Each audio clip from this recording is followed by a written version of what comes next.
David Wallace was the sixth governor of the U.S. state of Indiana. The Panic of 1837 occurred just before his election, and the previous administration, which he had been part of, had taken on a large public debt. During his term, the state entered a severe financial crisis that crippled the state's internal improvement projects. He advocated several measures to delay the inevitable insolvency of the state. Because of his connection to the internal improvement platform, his party refused to nominate him to run for a second term. The situation continued to deteriorate rapidly and led to state bankruptcy in his successor's term. After his term as governor, he became a congressman, then chairman of the Indiana Whig Party, before becoming a state judge, a position he held until his death. Early life, family and background. David Wallace was born in Lewistown, Pennsylvania on April 24, 1799, the oldest of the 7 children of Andrew and Eleanor Wallace. His father was a surveyor and tavern owner who became close friends with William Henry Harrison while the two served together in the War of 1812. The family benefited from Harrison's patronage. Wallace's brother, William H. Wallace, was appointed as the 4th governor of the Washington Territory and 1st governor of the Idaho Territory. His family moved to Ohio and settled near Cincinnati when he was a young boy. Wallace later attended Miami College before his family again moved to Brookville, Indiana in 1817. With the help of Harrison, Wallace secured entrance into the United States Military Academy. He graduated from West Point in 1821 and served as a lieutenant of artillery and taught mathematics at the school, but resigned his commission after about a year in the service.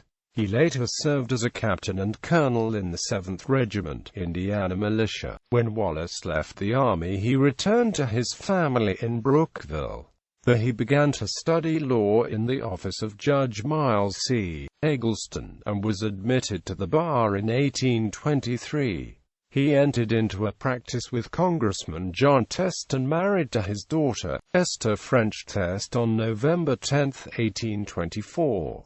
They had 4 children together, one of whom was Lew Wallace, author of the novel Ben-Hur, A Tale of the Christ, and governor of New Mexico Territory. He is also the father of Edward Wallace, who fought in the Mexican-American War and the American Civil War. In 1836, after the death of his first wife, David married Imelda Gray Sanders, a leader in the temperance movement, and together they had 6 children.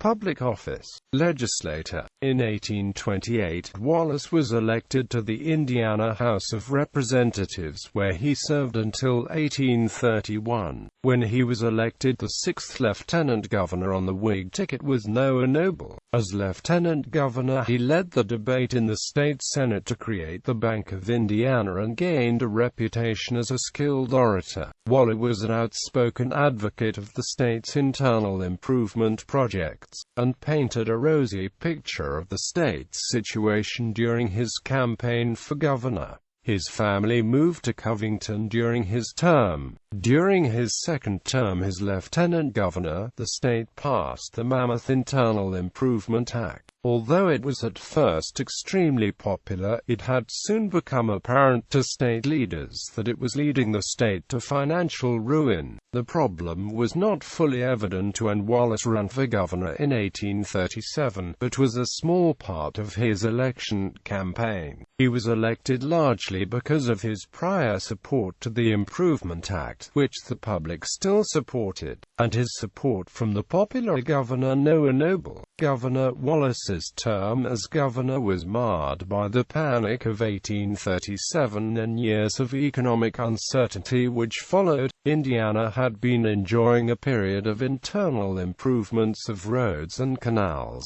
but nearly all such projects ended during this financial crisis. He was able to help arrange the state's finances to delay the inevitable bankruptcy of the state. The deficit only worsened, and by the end of his term, the state's income only covered 20% of its expenditures, interest on the massive state debt being over two-thirds of the budget. The last year of his term, work on all the projects was halted. Wallace delivered an address to the General Assembly to inform them that the works were almost entirely worthless in the present condition and the state's credit had been exhausted. He informed the legislature that the state would be insolvent in the following year. The last of the Indian removals in Indiana occurred during Wallace's term, and only the few unwilling to leave voluntarily remained in the state. The Treaty of Chicago, signed in 1833 with the Potawatomi, led to the removal. Wallace ordered General and U.S. Senator John Tipton to remove the band of 859 Potawatomi from the vicinity of Plymouth, Indiana and send them to the Kansas Territory. 42 Potawatomi, mostly children, died from disease and the stress of the two-month march in what became known as the Trail of Death. During his term, Wallace set the date Indiana would observe Thanksgiving. On November 4, 1839, he issued an executive order making November 28 Thanksgiving Day. Wallace claimed to have done so at the request of representatives from different state churches. By the end of his term, the impending financial disaster was becoming apparent to the state's residents. Seeking to break away from failing projects, the Whigs moved against projects and nominated Samuel Bigger to run for governor, denying Wallace and his pro-internal improvement position a spot on the Whig ticket. Wallace then returned to his law practice.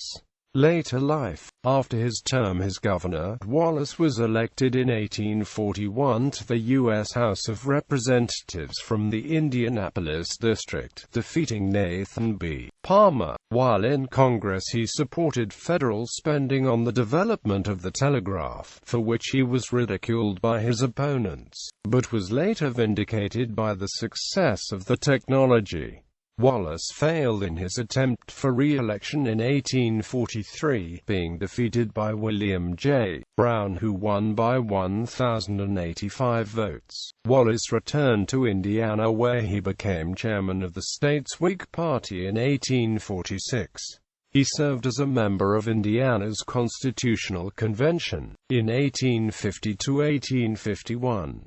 His name is only mentioned 9 times in the convention records and unlike the other former governors who attended, he did not play a major role in the convention. Wallace then became a judge of the Court of Common Pleas of Marion County from 1856 until his death. Wallace died suddenly, without having been ill, on September 4, 1859 in Indianapolis, Indiana and is buried in Crown Hill Cemetery.